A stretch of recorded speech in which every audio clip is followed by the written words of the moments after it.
Hey, it's Adam from StreamYard. We have an exciting new feature to announce called Green Room.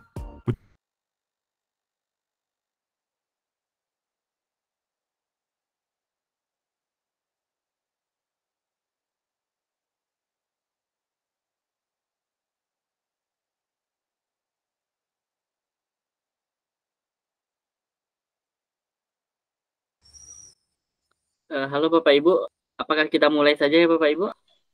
Udah 9:08.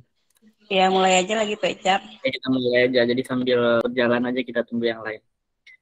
Oke, kita silakan ke Bu Herneti, silakan Bu. Baik Bapak Ibu, apakah suara saya terdengar? Terdengar Dengar. Ibu? Oke. Jelas. Dengar. Bismillahirrahmanirrahim. Assalamualaikum warahmatullahi wabarakatuh. Waalaikumsalam warahmatullahi wabarakatuh. Selamat pagi Bapak dan Ibu Guru. Selamat pagi. Alhamdulillahirrabbilalamin. Assalatu wassalamu ala asyrafil anbiya'i wal mursalin wa ala alihi wa sahbihi rasulillahi ajma'in amma ba'd. Puji syukur atas kehadiran Allah Subhanahu wa taala karena pada hari ini kita masih diberi kesempatan sehingga kita dapat berkumpul di ruang virtual ini dalam agenda rutin kita yaitu pertemuan bulanan MGMP Matematika SMA Kabupaten Indragiri Hilir. Kemudian salat bering salam tak lupa pula kita hadiahkan kepada junjungan kita Nabi Muhammad SAW dengan mengucapkan Allahumma shalli ala Sayyidina Muhammad wa ala ali Sayyidina Muhammad. Semoga kita kelak mendapat syafaat dari beliau. Yang terhormat Bapak Ketua MGMP kita, Bapak Syafruddin SPDI, dan yang kami hormati Ibu narasumber kita, Ibu Devi Suryani SPD, dan yang saya banggakan Bapak Ibu anggota MGMP Matematika Kabupaten Indragiri Hilir yang berkesempatan hadir pada hari ini. Baik Bapak Ibu, perkenalkan saya Herneti selaku moderator yang akan memimpin proses diskusi kita pada hari ini. Ada baiknya untuk mengawali acara kita pada hari ini, kita membaca basmalah agar nantinya dapat berjalan dengan lancar dan kita memperoleh ilmu yang bermanfaat.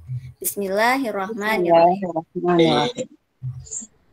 Baik Bapak Ibu, agenda selanjutnya kita dengarkan sambutan dari Bapak Ketua MGMP kita, yaitu Bapak Syafruddin SPDI. Kepada Bapak dipersilahkan. Terima kasih Bu. Assalamualaikum warahmatullahi wabarakatuh. Waalaikumsalam warahmatullahi wabarakatuh. Apa kabar Bapak Ibu semuanya? Alhamdulillah. Alhamdulillah, baik Pak. Alhamdulillah sehat ya Bapak Ibu. Masih semangat Bapak Ibu. Harus semangat ya, karena kita baru memulai tahun ajaran baru, jadi kita harus menularkan semangat kita nanti kepada anak didik kita Bapak Ibu. Bismillahirrahmanirrahim. Alhamdulillahirabbil alamin. Puji dan syukur kita ucapkan kehadirat Allah Subhanahu wa taala yang mana sampai pagi hari ini Allah masih melimpahkan dan mencurahkan rahmatnya buat kita semua sehingga kita bisa melaksanakan kegiatan MGMP kita mulai tahun ajaran baru tahun pelajaran 2022-2023 ini secara daring Bapak Ibu. Salawat dan salam kita kirimkan buat pucuk pimpinan yakninya Nabi Muhammad SAW. Allahumma sholli ala Sayyidina Muhammad wa ala ali Sayyidina Muhammad. Yang saya hormati Ibu narasumber yang akan memberikan materi pada hari ini, Ibu Devi Suryani dari SMA Negeri 2 Tembilahan. Yang saya hormati Ibu Herneti sebagai moderator pada kegiatan MGMP kita pada hari ini. Kemudian yang saya hormati Bapak Ibu pengurus MGMP Matematika SMA Kabupaten Indragiri Hilir, serta yang saya banggakan Bapak Ibu anggota MGMP Matematika Kabupaten Indragiri Hilir yang sudah berhadir di meet kita pada pagi hari ini. Pertama-tama saya mengucapkan terima kasih yang sebesar-besarnya kepada Bapak Ibu semua karena di sela kesibukan Bapak Ibu pada hari ini atau pagi hari ini Bapak Ibu meluangkan waktunya untuk bisa hadir di kegiatan MGMP ini untuk mendengarkan atau mendapatkan sesuatu yang baru dari apa yang disampaikan oleh narasumber kita nanti, yaitu tentang asesmen pada pembelajaran kurikulum merdeka. Untuk kegiatan MGMP kita pada hari ini, awalnya itu direncanakan secara tatap muka, tapi karena di awal tahun ajaran baru ini mungkin Bapak Ibu banyak kesibukan ya Bapak Ibu, makanya untuk di awal tahun ajaran baru ini, makanya kegiatan MGMP ini kita ambil keputusan kita laksanakan secara daring saja. Insya Allah untuk bulan depan kita akan melaksanakan secara luring nanti di Tembilahan seperti biasa Bapak Ibu. Walaupun kegiatan kita ini kita laksanakan secara daring, tidak mengurangi arti dari kegiatan MGMP kita. Semoga apa yang disampaikan oleh narasumber nanti bisa kita ambil pelajaran dan bisa kita terapkan di sekolah kita masing-masing, sehingga berdampak positif kepada anak didik kita nanti hendaknya. Amin, amin ya robbal alamin. Kemudian yang kedua, seperti yang saya share di grup ya, alhamdulillah MGMP kita masuk ke dalam komunitas belajar ya. Jadi ketika Bapak Ibu sudah yang mendownload aplikasi Merdeka Mengajar ya, Bapak Ibu sekolahnya pada umumnya sudah menerapkan kurikulum Merdeka? Belum Pak, belum. Oh, belum semua ya? Mungkin sebagian ya yang saya lihat, kalau nggak salah ada SMA 1 Kota, SMA 1 Hulu, kemudian Dharma Pendidikan ya, kemudian Gaung kalau nggak salah. Ya, semoga walaupun ya sekolah kita belum menerapkan kurikulum Merdeka ya, sama dengan sekolah saya juga belum menerapkan kurikulum Merdeka, tetapi saya perlahan-lahan mencoba menerapkan sedikit demi sedikit apa yang bisa saya terapkan dari kurikulum Merdeka, walaupun masih memakai kurikulum 2013 Bapak Ibu. Jadi komunitas MGMP kita sudah terdaftar di aplikasi Merdeka Mengajar. Jadi ketika Bapak Ibu membuka aplikasi Merdeka Mengajar, di sana ada komunitas. Jadi ketika Bapak Ibu masuk ke komunitas itu sudah terdaftar MGMP Matematika Kabupaten Indragiri Hilir. Mungkin sebagian dari Bapak Ibu sudah bergabung di komunitas tersebut, dan bagi Bapak Ibu yang belum bergabung di komunitas tersebut, silahkan nanti bergabung, yang linknya nanti akan saya kirimkan ulang di grup kita Bapak Ibu. Semoga komunitas kita ini memberikan hal yang positif kepada semua anggota yang ada di MGMP kita ini Bapak Ibu. Kemudian yang ketiga, di kurikulum Merdeka ya, kita sudah mulai memperkenalkan ya tentang kurikulum Merdeka ini semenjak semester 2 pada tahun ajaran lalu Bapak Ibu. Kita sudah melihat struktur kurikulum Merdeka, sudah membahas bersama narasumber kita, kemudian kita sudah membahas juga tentang capaian pembelajaran, kemudian tujuan pembelajaran, kemudian kita juga sudah membahas atau membuat atau mempraktekkan bahkan ya bagaimana menyusun alur tujuan pembelajaran, dan juga terakhir kemarin kita sudah membahas tentang modul ajar Bapak Ibu yang disampaikan oleh Ibu Sri Wahyuni. Untuk hari ini kita akan masuk ke materi kita, yaitu tentang asesmen, nanti akan disampaikan oleh Ibu Devi Suryani dari SMA 2 Tembilahan. Harapan saya kepada Bapak Ibu semua, Bapak Ibu bisa mengikuti kegiatan kita ini dari awal sampai akhir dengan penuh keseriusan ya, sehingga apa yang disampaikan oleh narasumber nanti bisa Bapak Ibu terapkan di sekolah Bapak Ibu masing-masing. Kemudian terakhir saya ingatkan, marilah kita sama-sama berkolaborasi, berbagi dan sama-sama belajar di komunitas MGMP kita ini Bapak Ibu. Ini MGMP adalah wadah kita untuk saling berbagi informasi, berbagi ilmu, berbagi hal-hal baru, atau berbagi praktik baik, sehingga apa hal-hal baru yang ada di teman kita bisa juga kita ambil dan kita terapkan di sekolah kita masing-masing Bapak Ibu. Mungkin hanya itu yang bisa saya sampaikan. Sekali lagi saya harapkan kepada Bapak Ibu bisa mengikuti kegiatan ini dari awal sampai akhir nanti hendaknya.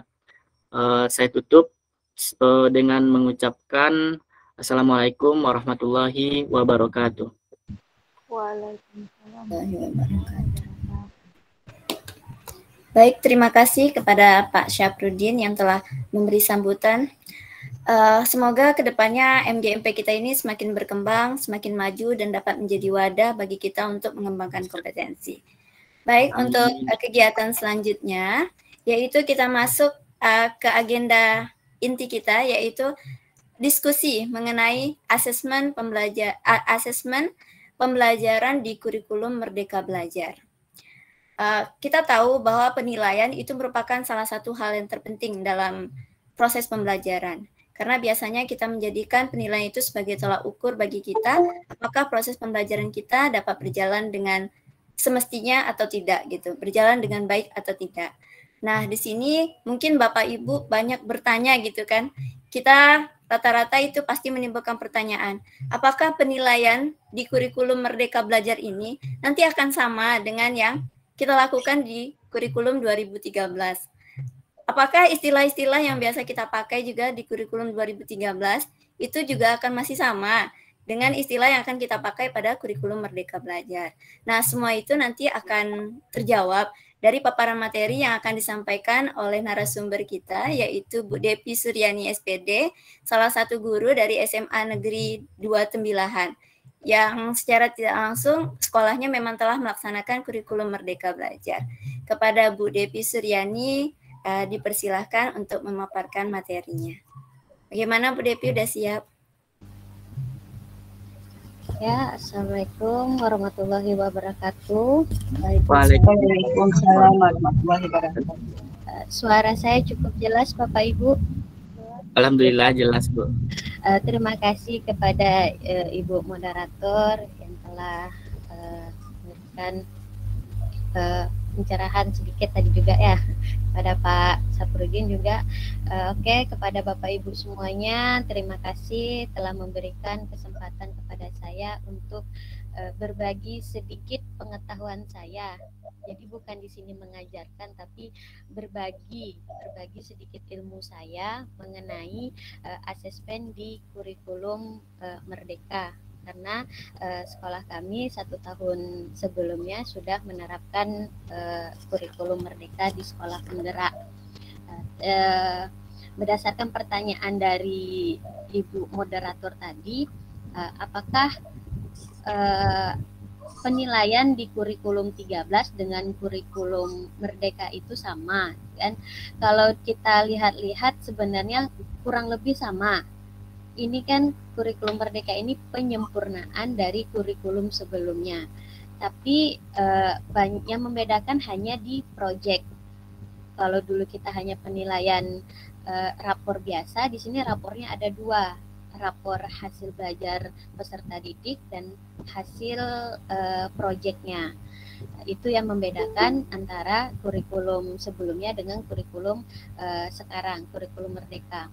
Kemudian juga istilah-istilahnya banyak yang berbeda. Biasa kita menggunakan latihan, kita menggunakan ulangan harian, terus kita biasa menggunakan pretest, post-test, biasa gitu kan kalau di K13, tapi ini ada istilah-istilah yang berbeda dari sebelumnya.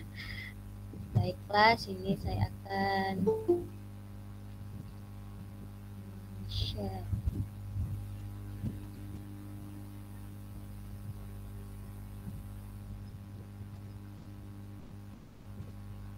Ada nampak materi saya, Bapak Ibu? Bapak Bu, nampak. Oke.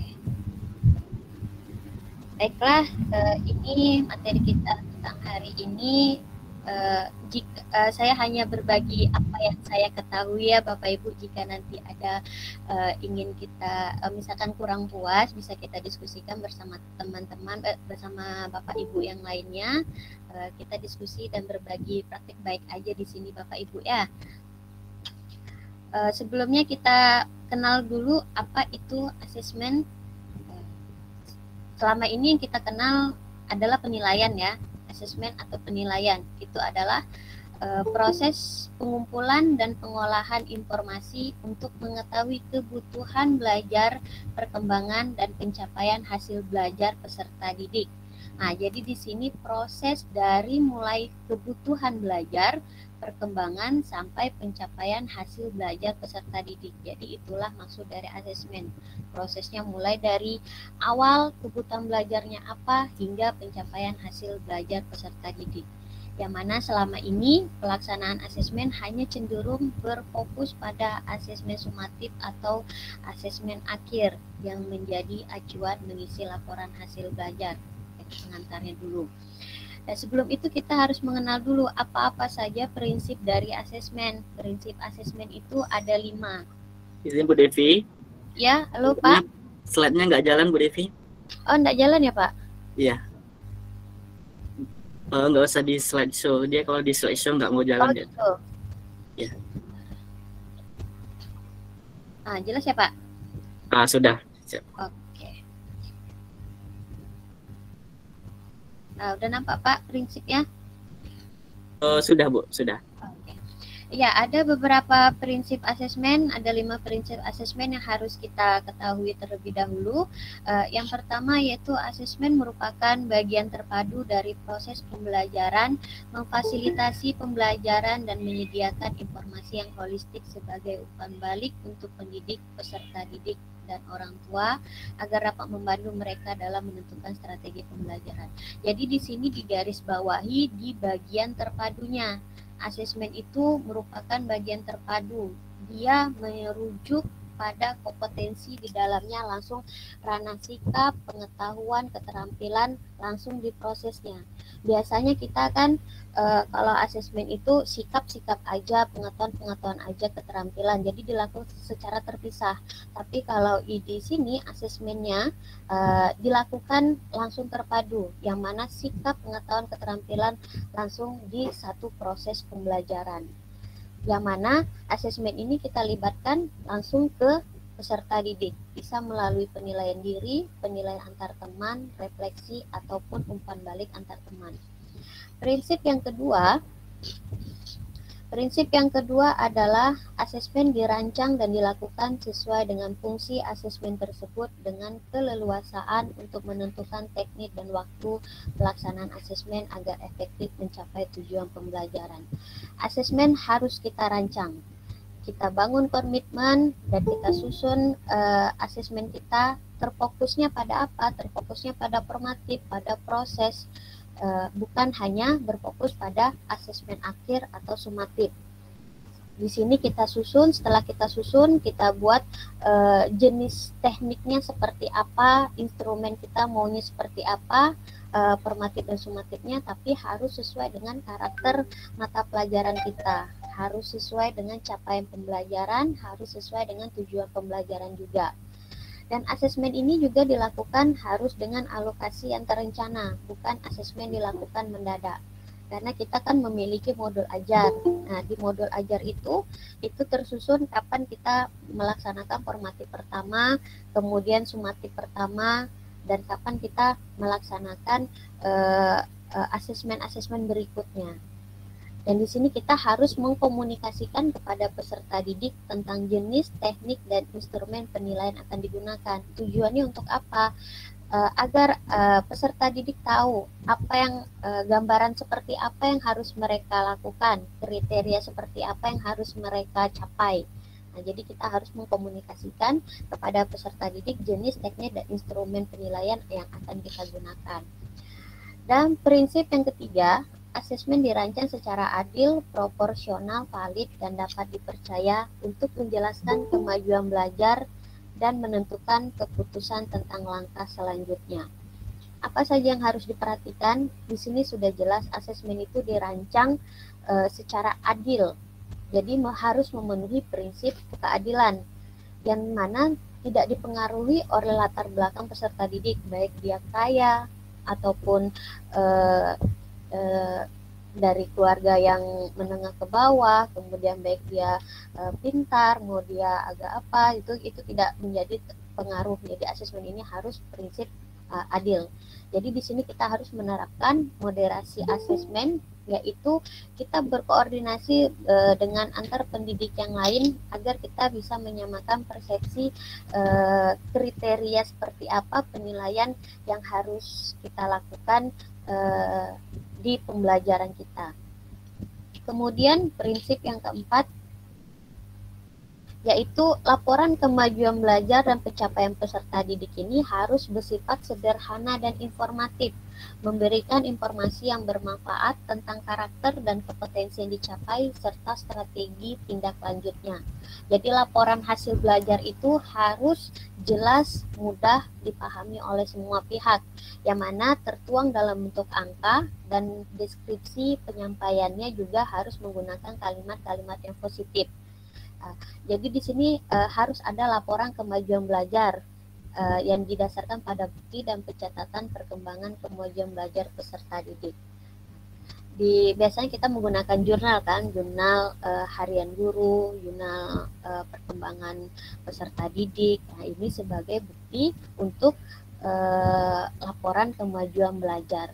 Agar apa? Agar bisa dijadikan refleksi atau strategi tindak lanjut untuk perkembangan kompetensi peserta didik ke depannya. Dan yang terakhir, prinsip yang kelima adalah hasil asesmen digunakan oleh peserta didik, pendidik, tenaga kependidikan, dan orang tua sebagai bahan refleksi untuk meningkatkan mutu pembelajaran. Jadi bukan hanya sekedar nilai semata, tapi juga hasil asesmen ini bisa kita gunakan bukan hanya untuk pendidik, tapi untuk peserta didik, orang tua, tenaga pendidik, untuk meningkatkan mutu pembelajaran kita. Nah, itulah 5 prinsip dari asesmen. Dan kalau di kurikulum Merdeka ini, kita melakukan ada 3 asesmen yang kita lakukan, baik di awal, di proses, dan di akhir. Nah, ini dia nih. Ada namanya asesmen diagnostik. Berdasarkan namanya, secara umum katanya asesmen diagnostik ini bertujuan untuk mendiagnosis kemampuan dasar siswa dan mengetahui kondisi awal siswa. Kalau kita di kurikulum sebelumnya, ini pernah enggak Bapak Ibu lakukan?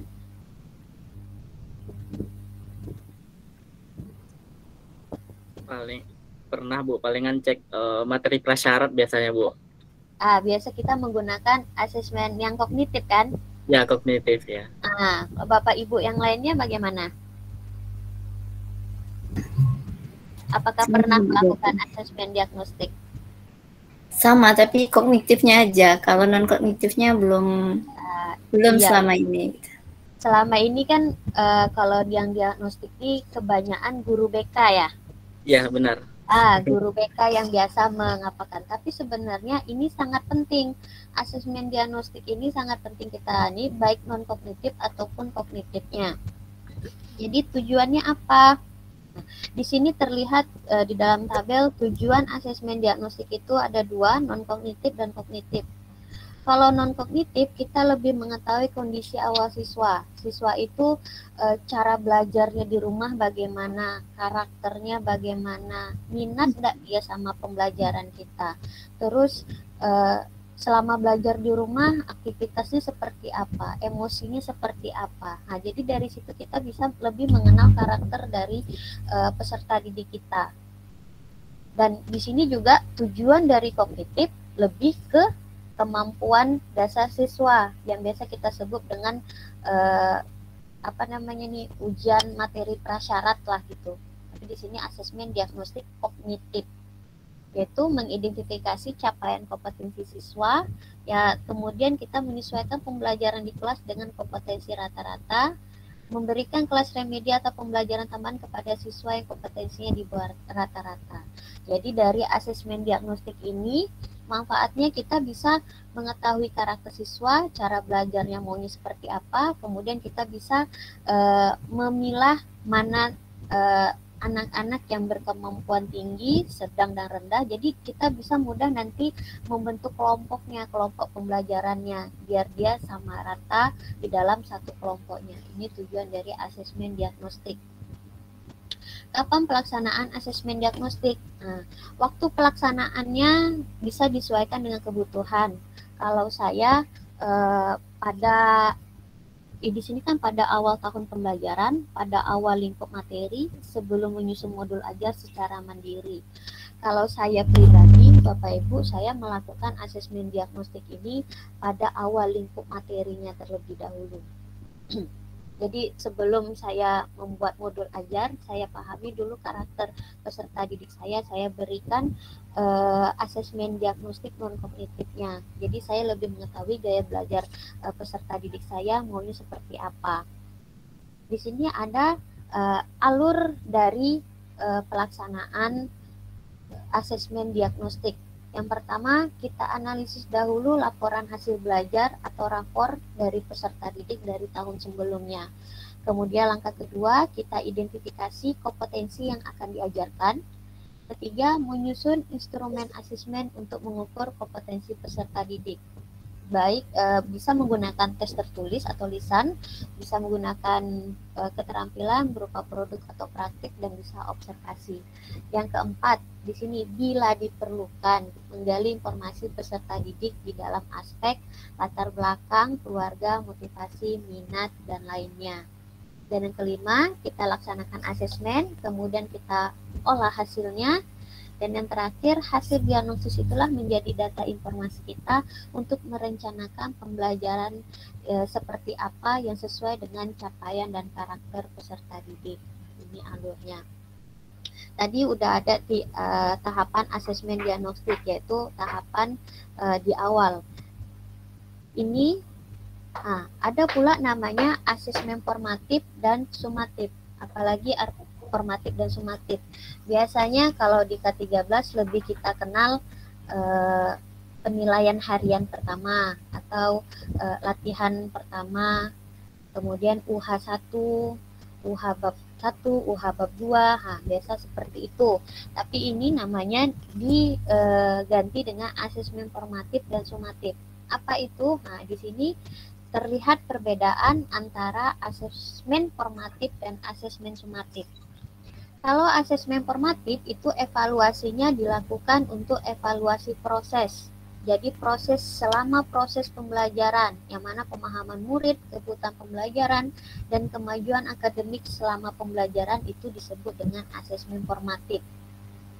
Asesmen formatif memantau pembelajaran murid dan memberikan umpan balik yang berkala dan berkelanjutan.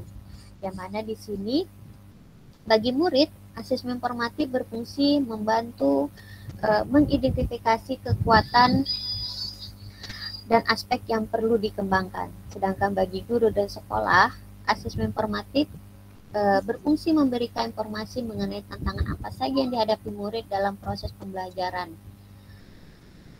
Asesmen formatif dapat diberikan oleh guru, teman, atau diri sendiri. Jadi asesmen formatif lebih ke proses pembelajarannya. Jadi kita bisa melihat secara berkala anak kita ini paham apa tidak dengan materi yang telah kita sampaikan. Sedangkan asesmen sumatif itu metode evaluasi yang dilakukan di akhir pembelajaran. Bisa pada saat akhir fase, bisa di saat akhir bab pembelajaran. Nah, itu bisa kita menggunakan asesmen sumatif. Jadi asesmen sumatif ini seringkali memiliki taruhan tinggi karena berpengaruh terhadap nilai akhir murid. Karena siswa kita nih kalau UH-nya rendah, langsung dia panikan. UH aku rendah. Padahal nilai UH belum bisa menentukan kalau anak kita itu berhasil apa tidak. Di sini lebih ditekankan pada asesmen formatif. Masih ingat kan fungsi dari asesmen itu ada asesmen as, kemudian asesmen for, dan asesmen learning. Jadi di sini ada piramida yang mana di bawahnya as, kemudian tengah for, dan ujungnya adalah of. Di sini proporsi atau kadar dari asesmen formatif ini lebih ditekankan di bagian asesmen formatif, harus lebih banyak proporsinya dibanding dengan asesmen sumatif. Karena harapannya apa? Harapannya proses itu lebih penting daripada hanya sekedar akhir, hanya sekedar hasil akhir. Jadi proses harus lebih penting. Makanya ditekankan proporsinya lebih banyak di asesmen formatif. Ini bisa kita lihat asesmen sebagai proses pembelajaran, asesmen untuk proses pembelajaran, dan asesmen pada akhir proses pembelajaran, yang mana masing-masing berfungsi sebagai asesmen formatif, as dan for, kemudian sebagai sumatif itu adalah of learning. Apa perbedaannya? Perbedaan asesmen as dan for learning itu lebih melibatkan peserta didik secara aktif dalam kegiatan asesmen tersebut. Peserta didik diberi pengalaman untuk belajar menjadi penilai bagi diri sendiri dan temannya.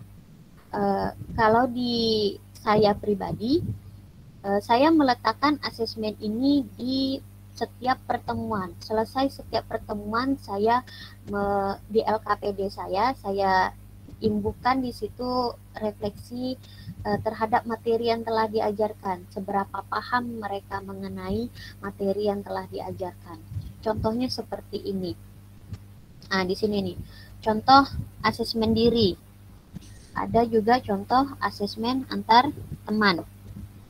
Di sini diberikan pernyataan dan mereka memilih seberapa paham mereka. Jadi saya bisa menghitung keliling di Cepeng gitu.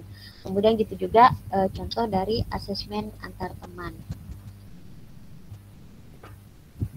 Nah, ini karakteristik dari asesmen formatif dan sumatif. Jadi karakternya adalah kalau formatif terintegrasi dengan proses pembelajaran. Jadi prosesnya yang lebih tekankan, kemudian melibatkan peserta didik dalam pelaksanaannya dan memperhatikan kemajuan penguasaan dalam berbagai ranah, bukan masing-masing, tapi langsung penguasaan di berbagai ranah, baik sikap, pengetahuan, dan keterampilan. Sedangkan sumatif, kalau sumatif ini dilakukan setelah pembelajaran berakhir, misalkan satu lingkup materi, akhir semester, atau akhir tahun ajaran. Yang mana sumatif ini lebih bersifat formal dan dipertanggungjawabkan oleh sekolah. Digunakan pendidik atau sekolah untuk mengevaluasi efektivitas program pembelajaran. Nah, ini karakter dari formatif dan sumatif. Nah, apa saja paradigma dari asesmen? Nah, perencanaan dan pelaksanaan asesmen formatif dan sumatif harus memperhatikan hal-hal sebagai berikut. Nah, ini jadi pendidik harus menumbuhkan yang pertama paradigma asesmennya penerapan pola pikir bertumbuh. Apa itu penerapan pola pikir bertumbuh? Yaitu membangun kesadaran bahwa proses pencapaian tujuan pembelajaran lebih penting daripada sebatas hasil akhir. Jadi pendidik diharapkan mampu menerapkan ide penerapan pola pikir bertumbuh sebagaimana sebagai berikut. Ini salah satunya yaitu kita harus menumbuhkan bahwa jika anak salah dalam belajar itu wajar. Jika dia salah, kita luruskan, dan lurus kita tambah luruskan gitu. Jadi kita harus menumbuhkan mindset kita bahwa jika anak salah dalam belajar itu wajar. Belajar bukan tentang kecepatan, tetapi tentang pemahaman. Percuma saja jika anak kita cepat namun tidak paham, dan cepat tapi tidak menerapkan, itu percuma saja. Jadi belajar itu bukan hanya kecepatan, tapi di sini juga harus ada pemahaman, penalaran, penerapan, kemampuan menilai dan bekerja secara mendalam. Dan tumbuhkan juga ekspektasi kita sebagai pendidik yang positif tentang kemampuan peserta didik, bahwa kemampuan peserta didik kita itu hebat-hebat semuanya. Tidak ada siswa yang tidak bisa, semua pasti bisa. Karena setiap peserta didik itu unik dan tidak perlu dibandingkan dengan teman-temannya. Lingkungan belajar pun harus kita perhatikan karena lingkungan baik di sekolah maupun di rumah sangat mempengaruhi pencapaian hasil belajar. Melatih dan membiasakan peserta didik untuk melakukan asesmen diri. Jadi untuk asesmen jangan gurunya saja yang memberikan penilaian, tapi juga siswanya harus dibiasakan melakukan penilaian diri. Dan jangan lupa selalu memberikan umpan balik terhadap peserta didik agar mereka selalu termotivasi di dalam belajar. Paradigma yang kedua yaitu terpadu, yang mana telah dijelaskan tadi. Terpadu di sini mencakup semua kompetensi, baik sikap, pengetahuan, dan keterampilan. Kemudian yang ketiga, keleluasaan dalam menentukan waktu asesmen. Ada 3, asesmen diagnostik di awal tadi, kemudian asesmen formatifnya, dan kemudian asesmen sumatifnya. Sedangkan paradigma yang keempat, keleluasaan dalam menentukan jenis asesmen. Jadi di sini pendidik diberi keleluasaan merencanakan menggunakan jenis asesmen apa saja, tapi harus sesuai dengan karakter mata pelajaran, karakter dari capaian pembelajaran, karakter dan kemauan peserta didik, dan tujuan pembelajarannya harus disesuaikan. Dan yang kelima, keleluasaan dalam menggunakan teknik dan instrumen asesmen. Jadi teknik yang digunakan pun berbagai macamnya, bisa menggunakan observasi, performa, tes tertulis atau lisan. Dan instrumennya menggunakan rubrik, eksemplar, checklist, anekdotal, dan grafik perkembangan peserta didik. Oke, di sini saya ingin memberikan contoh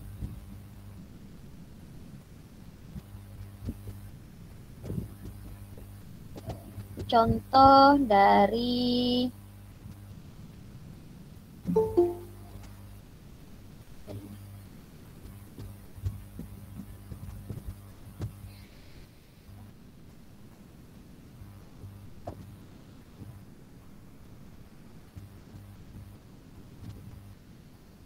nah, ini gambaran perencanaannya.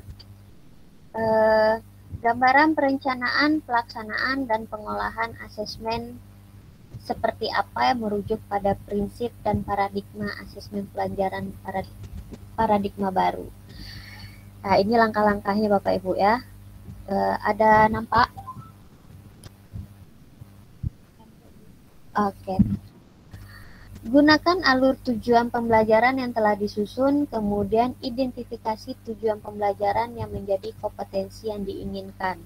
Jadi setelah CP kita ketahui, kita tentukan alur tujuan pembelajarannya.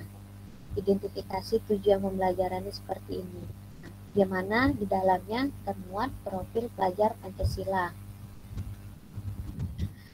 Kemudian identifikasi bentuk asesmen yang hendak dilakukan untuk mengukur pembelajaran secara formatif maupun sumatif. Nah, ini yang terpadu tadi, Bapak Ibu.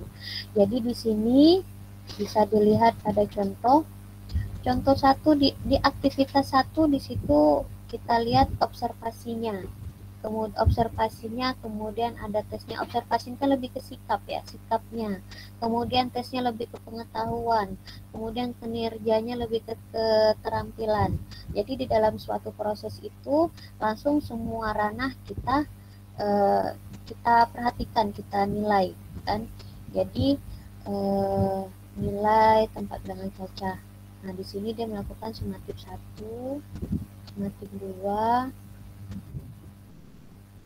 Ini yang disebut dengan terpadu tadi.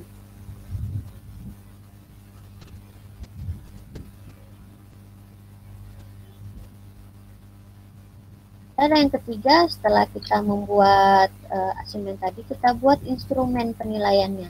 Instrumen asesmen formatif dan sumatif ini bersamaan dengan menyusun modul ajar. Ini seperti biasa rubriknya kita sesuaikan dengan TP kita, dengan tujuan pembelajaran. Rubrik seperti biasa saja. Kemudian ini jika dia berupa tes. Nah, baru pelaksanaan asesmen formatif dan sumatif. Pelaksanaannya dilaksanakan bersama dalam proses pembelajaran yang kemudian ditindaklanjuti untuk memberi perlakuan berdasarkan kebutuhan peserta didik. Pendidik dapat menggunakan berbagai teknik. Tindak lanjut dilakukan bisa dilakukan langsung dengan memberikan umpan balik atau melakukan intervensi. Pendidik dapat mempersiapkan berbagai instrumen seperti rubrik dan lainnya. Nah, Kalau ini pelaksanaan asesmen sumatifnya. Baru kita mengolah hasil asesmen. Nah, untuk pengolahan hasil asesmen inilah untuk nilai rapor. Untuk nilai rapor itu disediakan 3 alternatif pengolahan hasil asesmen. Ini harus didiskusikan dengan satuan pendidikan. Ada alternatif 1, alternatif 2, dan alternatif 3. Kalau tidak salah kami kemarin menggunakan alternatif 1. Nah, jadi ini perlu didiskusikan dengan pihak sekolah, dengan satuan pendidikan untuk nilai rapor. Baiklah Bapak Ibu, itulah sedikit ilmu saya mengenai asesmen. Jika ada yang ingin menambahkan, ingin berbagi di forum ini, atau ada yang perlu dipertanyakan, saya kembalikan kepada Ibu Moderator. Terima kasih. Assalamualaikum warahmatullahi wabarakatuh. Baik, terima kasih kepada Bu Devi Suryani yang telah menyampaikan begitu luar biasa materi kita hari ini gitu kan.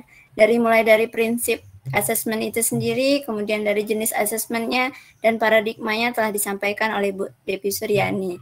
Nah, sekarang kita buka pada sesi tanya jawab kepada Bapak Ibu yang ingin bertanya. Kita buka tidak melalui forum chat ya Bapak Ibu, tapi langsung saja gitu. Jadi ketika ingin bertanya silahkan klik tombol angkat tangannya. Kepada Bapak Ibu dipersilahkan. Baik, kepada Bu Nurhalisyah Halisyah. Ya Bu, Assalamualaikum warahmatullahi wabarakatuh. Waalaikumsalam warahmatullahi wabarakatuh. Iya Bu, perkenalkan nama saya Nurhalisyah dari SMA NIT Syekh Walid Taib Saleh Indragiri. Maaf Bu, ini karena sekolah kami baru akan menjadi sekolah penggerak, jadi mungkin masih banyak bertanya-tanya.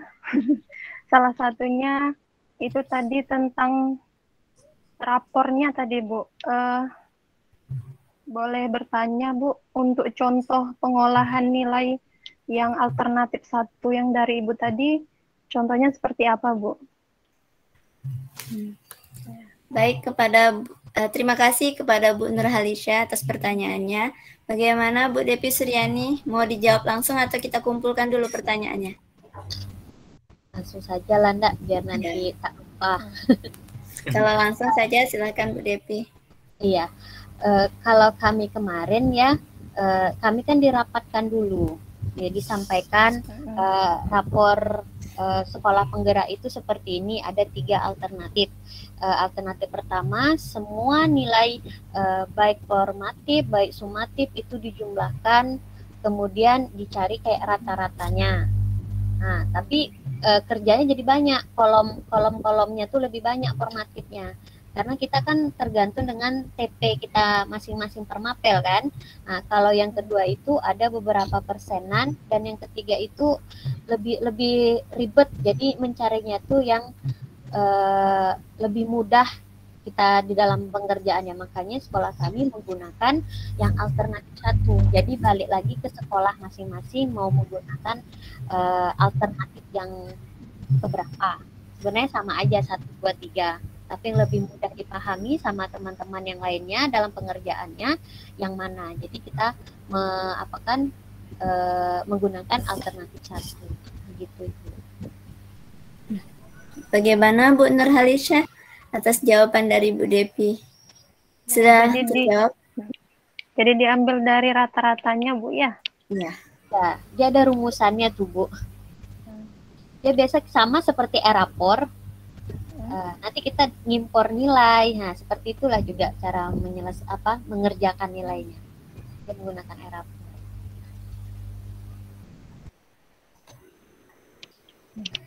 Ya, bagaimana Bu Nurhalisyah?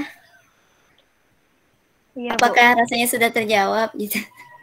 Ya, cukup Bu. Oh, cukup. Oke. Terima kasih kepada Bu Nurhalisya dan Bu Devi Suryani. Baik, kepada Bapak Ibu, jika masih ada yang ingin bertanya, silakan klik tombol angkat tangannya.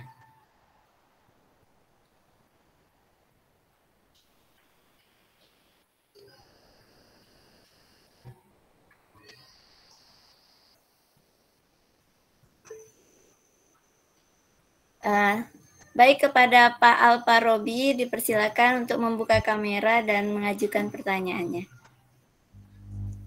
Sebelumnya terima kasih kepada Bu Herneti. Ya. Dan mohon maaf tidak bisa menampilkan video kamera karena sini gelap. Oh, iya Pak. Baik, Assalamualaikum warahmatullahi wabarakatuh. Waalaikumsalam warahmatullahi wabarakatuh. Perkenalkan, nama saya Alfarobi dari SMA Negeri 2 Gaung.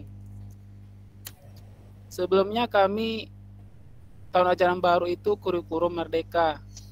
Tapi karena tidak bisa masuk Dapodik, jadi baik lagi ke K13. Katanya kami bukan sekolah induk katanya. Yang kurikulum merdeka itu SMA 1 Gaung.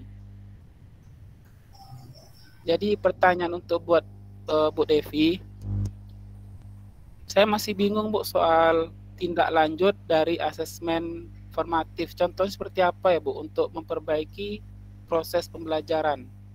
Terima kasih Bu.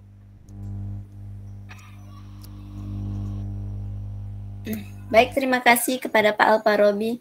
Baik Bu Devi, silakan mungkin bisa dijawab pertanyaan dari Pak Alfarobi. Tindak lanjut dari asesmen formatif. Tindak lanjut dari asesmen formatif. Formatif itu kan kita, kalau saya pribadi ya Pak, ini pengalaman saya pribadi. Saya setiap masuk memberikan LKPD dengan metode pembelajaran, misalkan metode pembelajaran discovery learning lah ya, gitu kan.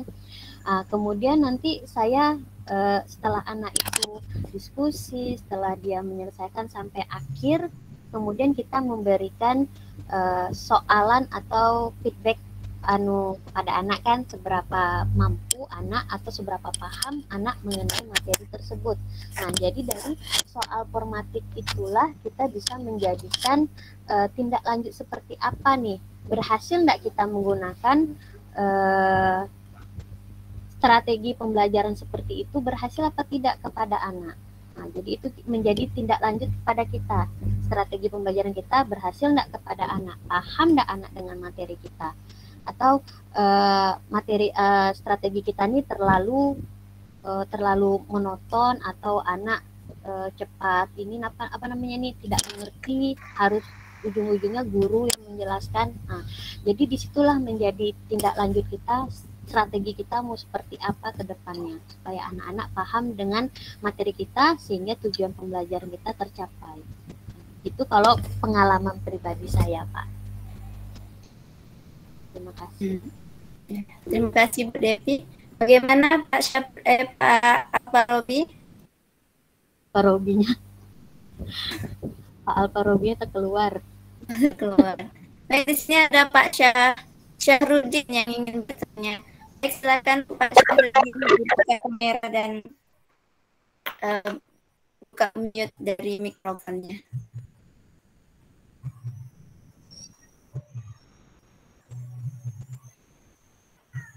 Pak Syahrudin.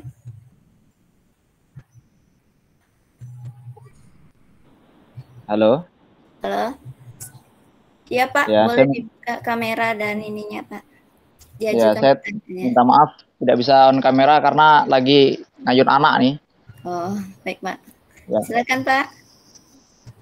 Jadi menanggapi sekedar berbagi berbagi wawasan aja. Mau berbagi wawasan. Ya, Pak. Jadi sebenarnya formatif atau sumatif itu kalau kita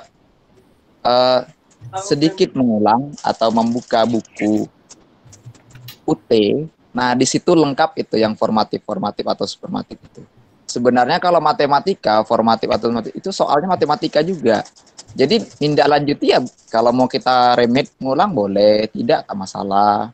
Jadi sebenarnya untuk matematika itu soal juga. Intinya sama dengan soal mau PH atau apa itu sama aja soalnya. Jadi bukan strategi mengajarnya. Kalau yang atau gini, nanti saya kirimlah buku untuk file P-nya. Nanti di situ terlihat soal formatif itu seperti apa gitu. Kebetulan saya pernah juga beberapa kali diminta untuk membantu mahasiswa UT gitu kan. Nah, itu saja. Jadi bukan ke strateginya. Kalau ke strateginya itu mungkin sebelumnya mungkin ya lebih kepada yang materi kita, tidak masuk ke formatifnya. Tidak ada di formatif itu strategi. Itu sekedar sekedar berbagi. Nanti saya akan kirim seperti apa formatif itu. Terima kasih ya, itu apa ya. Tapi silakan mau juga bantah menanggapi kembali silakan. Nah, itu saja. Baik, terima kasih Pak Syahrudin. Bagaimana Pak Alfarobi dari jawaban Bu Devi Suryani dan Pak Syahrudin? Apakah sudah terjawab rasanya pertanyaan dari Pak Alfarobi? Ya, terima kasih Pak sama Ibu. Tadi terputus, jadi tak apa-apa lah.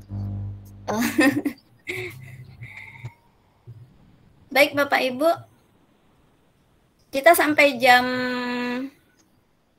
berapa ini Pak Syafruddin bagusnya? Boleh, kalau yang masih mau bertanya silahkan kita. Ya, kita masih buka sesi tanya jawabnya. Baik Bapak Ibu, bagi yang masih ingin bertanya dipersilakan untuk mengangkat tangan.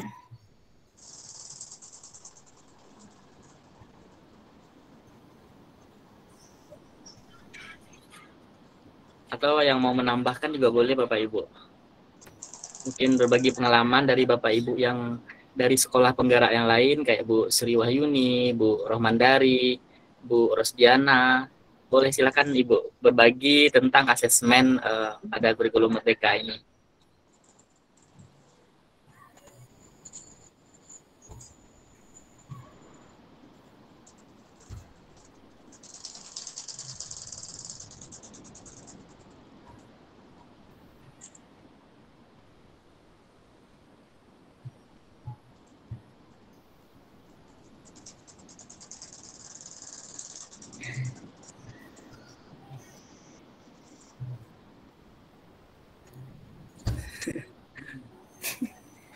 Sepertinya tidak ada nih, Bu. Sudah paham semua nih gimana sepertinya nih, Bu. Bang Udin angkat tangan tuh. Bang Udin. Pak Syahrudin mengangkat tangan lagi ya? Mas yang tadi sepertinya. Iya. Yang tadi itu. Oh, yang tadi. Baik, Oh, Pak. yang tadi. Baik, kepada Bapak Ibu, kita masih buka sesi tanya jawab, dan jika memang masih ingin menambahkan gitu, masih kita buka ruang diskusi ini Bapak Ibu. Ya, Bapak Ibu ya, walaupun kita tidak menggunakan kurikulum Merdeka, seperti Pak Icap tadi sudah melakukan paling tidak asesmennya Pak Icap ya. Ada saya lihat di postingan Pak Icap sudah melakukan asesmen diagnostik, kemudian melakukan kesepakatan kelas, saya lihat. Nah, jadi tidak ada salahnya kita sambil-sambilan, walaupun sekolah kita masih K13. Sebenarnya kan K13 dengan ini kan kurang lebih aja ya Pak ya, penyempurnaannya lah gitu. Jadi tidak ada salahnya kita melakukan asesmen diagnostik, kemudian kita angsur-angsur penggunaan asesmen-asesmen yang lainnya juga.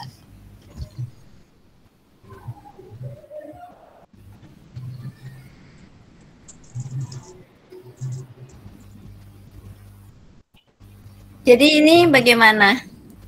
Boleh, masih ada? Kalau tidak ada ya kita tutup aja, Bu. Oh ya, jika memang tidak ada berarti kita sudah berada di penghujung acara berarti ya Bapak Ibu. Oke, Bu Herneti, sebentar dulu Bu. Sebelum ditutup ya, kita ambil alih dulu sebentar ya Bu Herneti. Ini kita asesmen refleksi sedikit tentang kegiatan kita hari ini Bapak Ibu. Jadi saya sudah mengirimkan link Padlet itu di chatnya. Silakan Bapak Ibu klik atau di grup WA juga sudah saya kirimkan. Silakan Bapak Ibu klik, kemudian silakan Bapak Ibu jawab. Ada 4 pertanyaan di sana. Oke, saya coba share. Sebentar.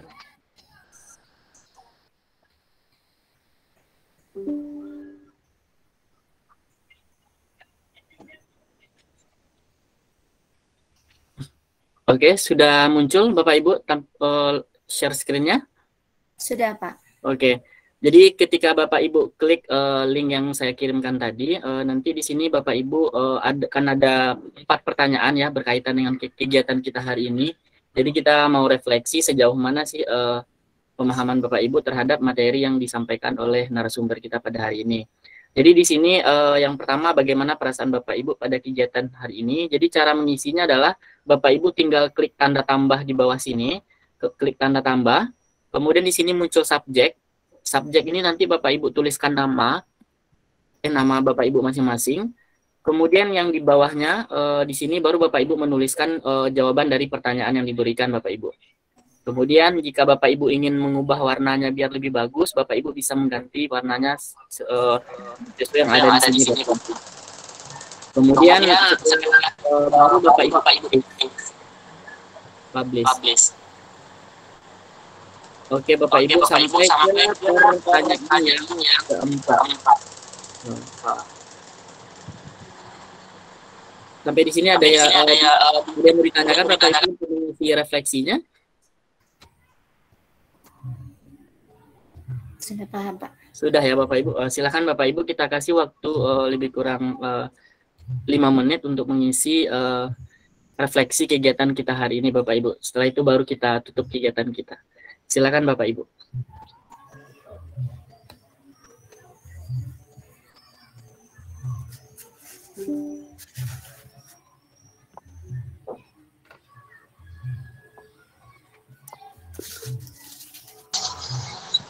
Pak Icap, di mana ngisinya, Pak? Ada klik, ada tanda tambah di bawahnya. Setiap pertanyaan itu ada tanda tambah.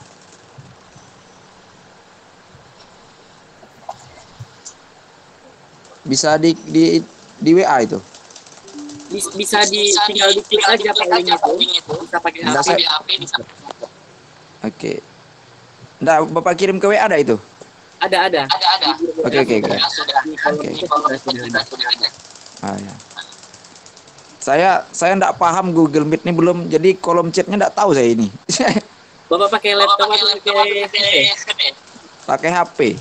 Oh, kalau pakai HP itu Oke, saya ke WA lah ya. Jadi WA saja nggak apa-apa.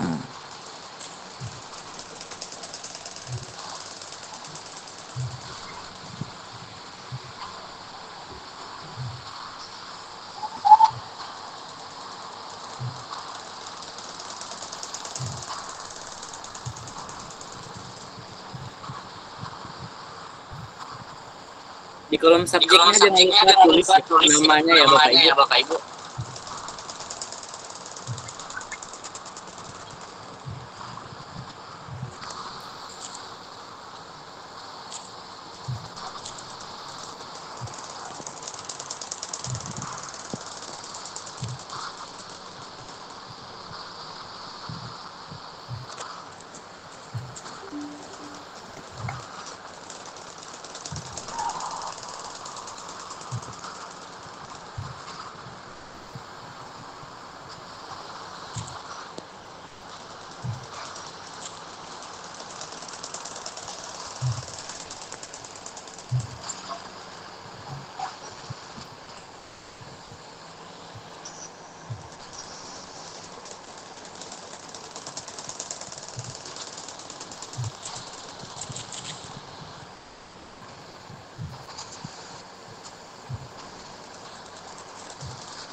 Baik Bapak Ibu, mungkin untuk refleksinya kita cukupkan. Nanti bagi Bapak Ibu yang belum selesai, nanti bisa dilanjutkan ketika meet-nya sudah selesai Bapak Ibu.